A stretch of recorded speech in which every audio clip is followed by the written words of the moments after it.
ईश्वर परमेश्वर आशुतोष भोलानाथ एमिति केते नामरे भक्त माने महादेव को प्रार्थना और आराधना करती। खाली मुनि ऋषि दानव नुहंती देवता माने मध्य प्रभु महादेव को प्रार्थना करिथांते।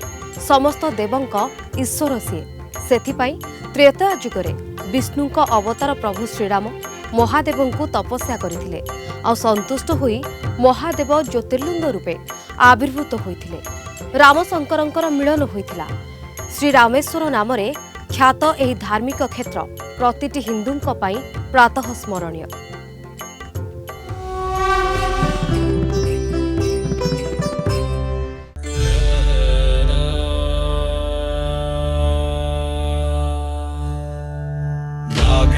द्वादश ज्योतिर्लिंगों मध्य श्री रामेश्वर अन्यतम। त्रेतया जुगरु सदाशिव भारतर शेष भूखंडरे श्री रामेश्वर ज्योतिर्लिंग भावे पूजा पाई आसुछंती। भारतर चारिधाम मध्यरु दक्षिण अछि एकमात्र शैवक्षेत्र रामेश्वर धाम। तामिलनाडुर मन्नार उपसागर रे थिबा संख्याकृति 52 वर्ग किलोमीटर द्वीप रामेश्वरम रे विद्यमान प्रभु रामेश्वर। महर्षि वाल्मीकि रामायण, स्कंद पुराण, सन्थ तुलसीदास रामचरित मानस, शिव पुराण, नारद पुराण रे श्री रामेश्वर ज्योतिर्लिंग उत्पत्ति और प्रतिष्ठा संपर्क रे वर्णना करा जायछि। त्रेतया जुगरे लंकार रावण माता सीता को पंचवटी अपहरण करि नैथिला। रावण को बध करी माता सीता को उद्धार करिबा पई मन्नार उपसागररू श्रीलंका को श्रीरामंक सैन्य माने सेतुबंध निर्माण करथिले। लंकाधिपति रावण थिले परम शिवभक्त। जणे शिवभक्तंक सहित युद्ध करी किपरि विजयी हेबे सेई चिंता लंका यात्रा पूर्वरु प्रभु श्रीराम को घारिथिला। तेणु से देवदेव महादेव को प्रार्थना करथिले। बालीरे एक शिवलिंग स्थापन करी सदाशिव को पूजार्चना करथिले। प्रभु श्रीराम प्रार्थना रे संतुष्ट होई भगवान शिवशंकर ज्योतिर्लिंग भावे प्रकटित होइथिले। मनोवांछा पूरण हेबो बोली आशुतोष प्रभु श्रीराम को वरदान देइथिले।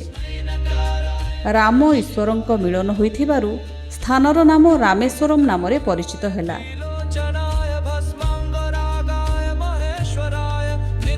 जन कल्याण पई सर्वदा विराजमान हेबाकू श्रीराम और मुनि ऋषि माने प्रार्थना करिबारु श्री रामेश्वर ज्योतिर्लिंग भावे प्रकटित होई पूजा पाउछंती। श्रीराम सैन्य सामंत नहीं लंका जिबा परे मुनि ऋषि माने रामेश्वरंक ज्योतिर्लिंग को एक कुटीर रे पूजा आराधना करुथिले। समयक्रमे सेठारे मंदिर निर्माण होईछि। कालक्रमे मंदिर भांगिछि, पुणी भव्य रूप रे निर्माण होईछि। तेबे मंदिरर विभिन्न अंश भिन्न भिन्न समय रे संप्रसारित होईछि। नूतन भावे मंदिर निर्माण होईछि। द्राविड़ भास्कर्य कला शैली रे निर्मित एही विशाल भव्य मंदिर 15 एकर जमी रे गढ़ी उठिछि। मंदिर चारिपाखरे 78 फुट उच्चर पाचेरी घेरी रहिछि। पाचेरीर लंब पूर्वरु पश्चिम को 865 फुट और उत्तररु दक्षिण को 657 फुट। मंदिरर मुख्य आकर्षण एहार कारुकार्य विमंडित दीर्घ कॉरिडोर। 22 फुट उच्चता विशिष्ट एही कॉरिडोर रे 1212टी स्तंभ सूक्ष्म कारुकार्य रे सुशोभित। मंदिरर गर्भगृह रे श्री रामेश्वर ज्योतिर्लिंग विद्यमान। मंदिर बेढ़ारे विभिन्न मंडप और छोट छोट मंदिर रे बहु देवदेवी पूजा पाउछंती। भक्त माने समुद्र रे स्नान करी मंदिर बेढ़ा को प्रवेश करती। परे बेढ़ारे थिबा 22टी तीर्थकूअरे जलरे पुणी स्नान करी ज्योतिर्लिंग दर्शन करिथांती। राति 4टारू दिन 1टाए एवं अपराह्न 3टारू राति 9टा पर्यंत मंदिर खोला रहे। प्रभुंक पूजा विधि प्रभात आळतीरू आरंभ होई राति रे शयन गृह पूजारे शेष हुए। विश्वास रहिछि रामेश्वरंक दर्शन कले मृत्यु परे आत्मा हरिलोकरे स्थान पाए। Bureau report, Kalinga TV.